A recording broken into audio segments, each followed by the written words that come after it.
Hello दोस्तों, आपको अपने यूट्यूब चैनल एसएससी इलाका में स्वागत है। हम इस वीडियो की शुरुआत एक बड़ी बेहतरीन लाइन से करते हैं कि ज़िंदगी में मुसीबत आए तो कभी घबराना मत, क्योंकि हार कर उठने वालों को ही बाजीगर कहते हैं। आइए दोस्तों, हम इस वीडियो के पहले प्रश्न पर चलते हैं। जैसे कि आप स्क्रीन पर देख पा रहे हो कि इस वीडियो का पहला प्रश्न आपकी स्क्रीन पे। तो प्रश्न क्या कह रहा है कि किसी तत्व के परमाणु का परमाणु क्रमांक 17 है। किसी तत्व के परमाणु का परमाणु क्रमांक कितना है? तो 17 है।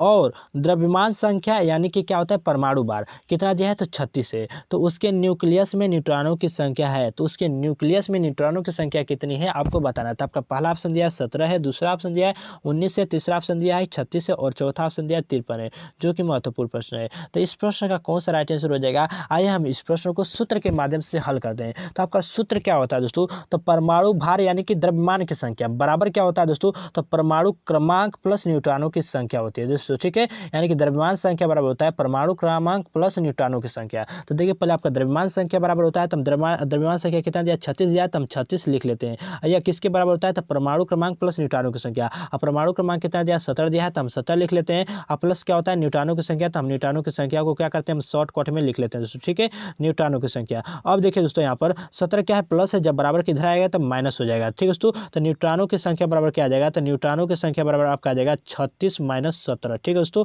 जब हम 36 में से 17 को घटाएंगे तो आपका कितना चला आएगा? तो 19 आएगा। आप घटाकर दे सकते हैं, यानी कि न्यूट्रॉनों की संख्या कितनी आ जाएगी? तो 19 आ जाएगी। और 19 किस ऑप्शन में? तो ऑप्शन नंबर बी में है। इस प्रश्न का आपका बी राइट आंसर है। इस प्रश्न का ऑप्शन नंबर बी आपका राइट आंसर है। अब हम चलते हैं आगे दोस्तों। तो आपका अगला प्रश्न आपके स्क्रीन पे। तो प्रश्न क्या कह रहा है दोस्तों कि द्रव्यमान संख्या किसका योग है? जो द्रव्यमान संख्या होता है वो किसका योग होता है? तो आपका पहला ऑप्शन दिया है केवल प्रोटॉन का, दूसरा ऑप्शन दिया है इलेक्ट्रॉन और प्रोटॉन का, और आपका तीसरा ऑप्शन दिया है इलेक्ट्रॉन और न्यूट्रॉन का, और आपका चौथा ऑप्शन दिया है प्रोटॉन और न्यूट्रॉन का, जो कि अभी महत्वपूर्ण प्रश्न है। तो देखिए दोस्तों इस प्रश्न का कौन सा राइट आंसर हो जाएगा? तो इसके पहले ये जान लीजिए कि देखिए दोस्तों हम प्रोटॉनों की संख्या जो होती है, देखिए प्रोटॉनों की संख्या, इलेक्ट्रॉनों की संख्या और परमाणु क्रमांक तीनों क्या होते हैं? आपस में बराबर होते हैं दोस्तों, ठीक है। तो देखिए यहाँ पर पूछा है कि द्रव्यमान संख्या यानी कि परमाणु भार किसका योग होता है? तो देखिए इसके पहले मैंने सूत्र बताया था कि द्रव्यमान संख्या बराबर यानी कि परमाणु भार बराबर होता है परमाणु क्रमांक प्लस आपका क्या होता है? न्यूट्रॉनों की संख्या। तो यहाँ पर देखिए क्या दिया है कि जो द्रव्यमान संख्या होती है वो प्रोटॉनों और न्यूट्रॉनों की संख्या का होता है।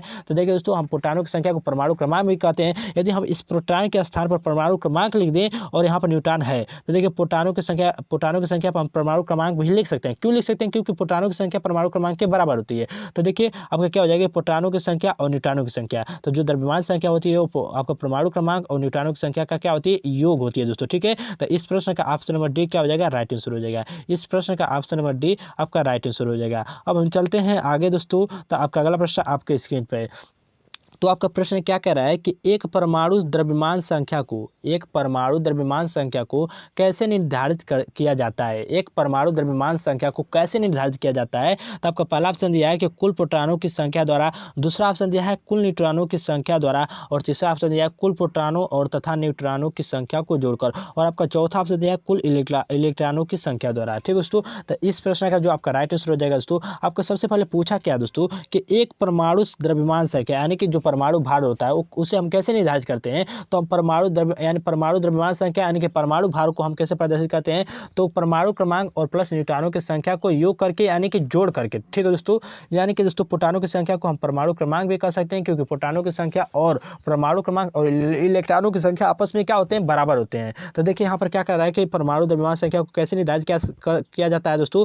तो प्रोटॉनों की संख्या यानी कि परमाणु क्रमांक तथा न्यूट्रॉनों की संख्या को जोड़कर प्राप्त आपका क्या निर्धारित किया जाता है? तो इस प्रश्न का ऑप्शन नंबर सी क्या है? आपका राइट आंसर है। इस प्रश्न का ऑप्शन नंबर सी आपका राइट आंसर है। अब हम चलते हैं आगे दोस्तों। तो आपका अगला प्रश्न आपके स्क्रीन पे। तो आपका प्रश्न क्या कह रहा है दोस्तों?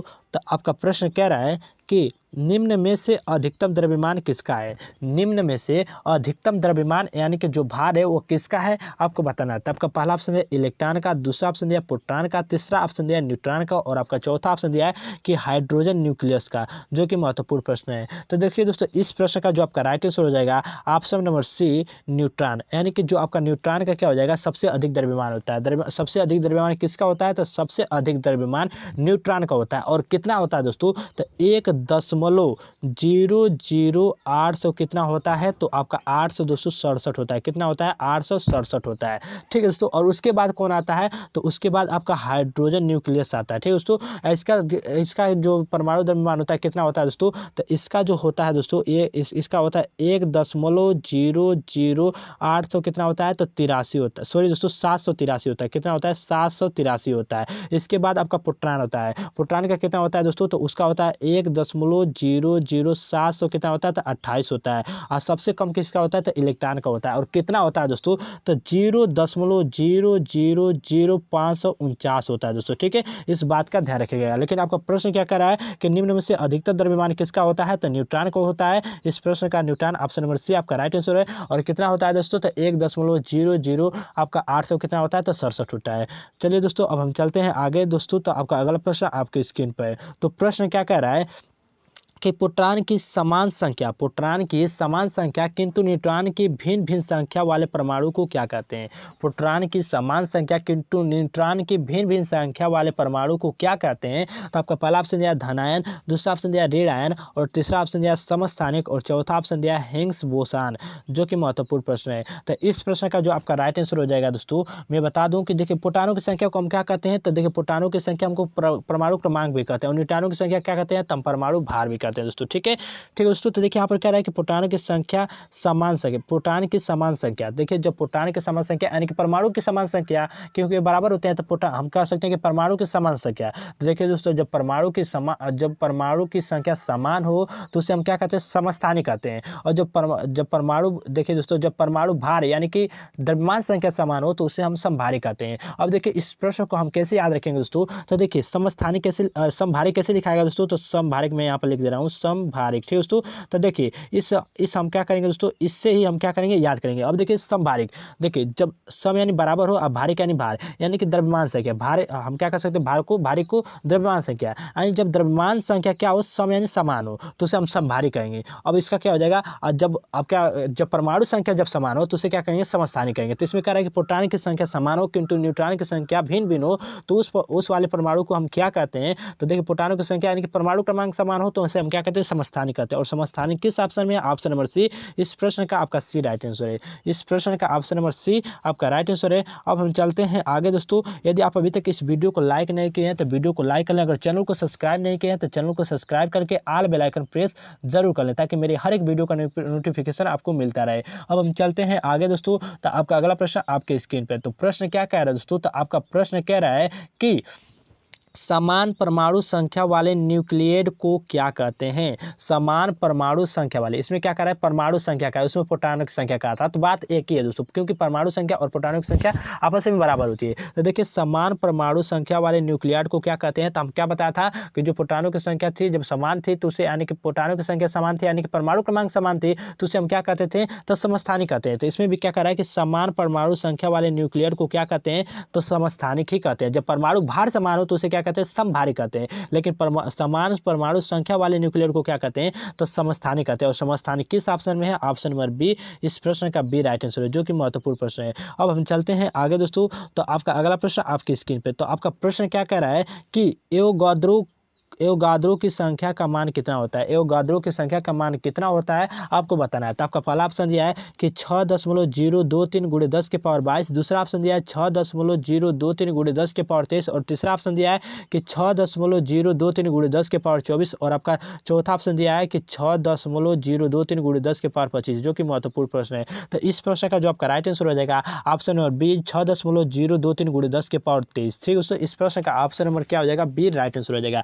अब हम इस प्रश्न को कैसे याद रखेंगे दोस्तों, तो देखिए यहाँ पर देख सकते हैं सब में क्या दिया है, यहाँ पर देखिए सब में क्या दिया है, 6.023 दिया है, 6.023 दिया है। तो सब में 6.023 रहेगा, लेकिन अंतिम में देखिए क्या दिया है, तो दोनों जीरो, देखिए दोस्तों अंतिम में क्या दिया है, तो आपका 2-3 दिया है, तो 10 के घात भी क्या रहेगा, तो 2-3 ही रहेगा। तो देखिए समय देखिए यहाँ पर देखिए यहाँ पर क्या दिया है, 6.023 है, 6.023 है, 6.023 है। तो इसमें आपका अब ये तो सही है, ठीक है दोस्तों, ये तो आपका सही है। अब देखिए लेकिन घात का रहेगा तो इसके अंत का रहेगा, 2-3 3 अंतिम है तो 10 की घात क्या रहेगा, 2 3 रहेगा। तो देखते हैं कि 10 की घात 2 3 किस ऑप्शन में है, तो इस ऑप्शन में देख सकते हैं किस में है, तो ऑप्शन नंबर बी में है। इस प्रश्न का बी आपका राइट आंसर हो जाएगा। इस प्रश्न का ऑप्शन नंबर बी आपका राइट आंसर हो जाएगा। अब हम चलते हैं आगे दोस्तों। तो आपका अगला प्रश्न आपके स्क्रीन पे है दोस्तों। तो आपका प्रश्न क्या कह रहा है कि निम्नलिखित में से कौन सा एक न्यूक्लियॉन नहीं है, निम्नलिखित में से कौन सा एक न्यूक्लियॉन नहीं है। तो आपका पहला ऑप्शन दिया है कि प्रोटॉन, दूसरा ऑप्शन दिया है न्यूट्रॉन, और तीसरा ऑप्शन दिया है इलेक्ट्रॉन, और आपका चौथा ऑप्शन दिया है पॉजिट्रॉन, जो कि महत्वपूर्ण प्रश्न है। तो इस प्रश्न का जो आपका राइट आंसर हो जाएगा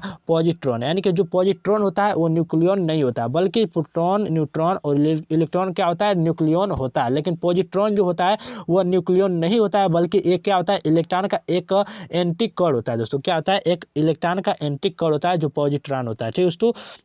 और इस बात का भी ध्यान रखिएगा दोस्तों कि जो न्यूट्रॉन होता है वो क्या होता है, उदासीन होता है। प्रोटॉन क्या होता है, तो प्रोटॉन जो होता है धन आवेशित होता है। और इलेक्ट्रॉन क्या होता है, तो इलेक्ट्रॉन जो होता है वो क्या होता है दोस्तों कि ऋण आवेशित होता है। न्यूट्रॉन उदासीन होता है, इसे हम आवेशहीन भी कहते हैं, आवेश रहित कहते हैं, यानी इस पर कोई भी आवेश नहीं होता दोस्तों। और लेकिन आपका प्रश्न क्या कह रहा है, निम्नलिखित में से कौन सा एक न्यूक्लियॉन नहीं है। तो ऑप्शन नंबर डी पॉजिट्रॉन जो है वो न्यूक्लियॉन नहीं है। इस क्वेश्चन का डी आपका राइट आंसर है। अब हम चलते हैं आगे दोस्तों।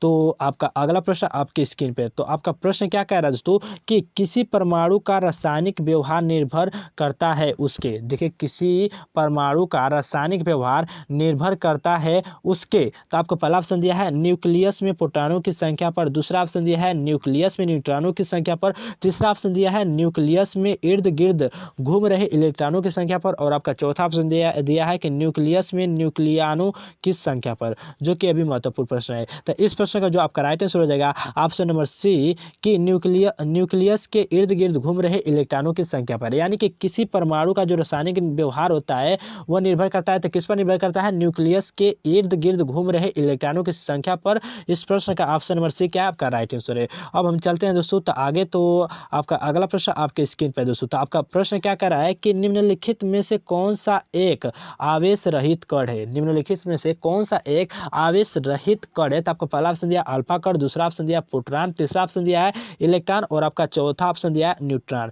जो कि अभी महत्वपूर्ण प्रश्न है। तो दोस्तों मैंने आपको क्या बताया था दोस्तों कि जो प्रोटॉन होता है वो धन आवेशित होता है, इलेक्ट्रॉन ऋण आवेशित होता है, और जो न्यूट्रॉन होता है वो उदासीन होता है, यानी कि आवेश रहित होता है, यानी इसमें कोई भी आवेश नहीं होता है, यानी कि आवेश रहित होता है। तो आपका प्रश्न क्या है कि निम्नलिखित में से कौन सा एक आवेश रहित कण है। तो ऑप्शन नंबर डी जो है न्यूट्रॉन वे आवेश रहित कण है, यानी कि आवेशहीन कण है। तो इस प्रश्न का ऑप्शन नंबर डी क्या हो जाएगा, राइट आंसर हो जाएगा, यानी कि निम्न में से न्यूट्रॉन एक आवेशहीन कण है। इस प्रश्न का ऑप्शन नंबर डी क्या हो जाएगा, राइट आंसर हो जाएगा। अब हम चलते हैं दोस्तों आगे। तो आपका देखिए दोस्तों, यदि आप अभी तक इस वीडियो को लाइक नहीं किए हैं तो वीडियो को लाइक कर लें। अगर चैनल को सब्सक्राइब नहीं किए हैं तो चैनल को सब्सक्राइब करके ऑल बेल आइकन प्रेस जरूर कर लें, ताकि मेरी हर एक वीडियो का नोटिफिकेशन आपको मिलता रहे। इस वीडियो को देखने के लिए आपका बहुत बहुत धन्यवाद।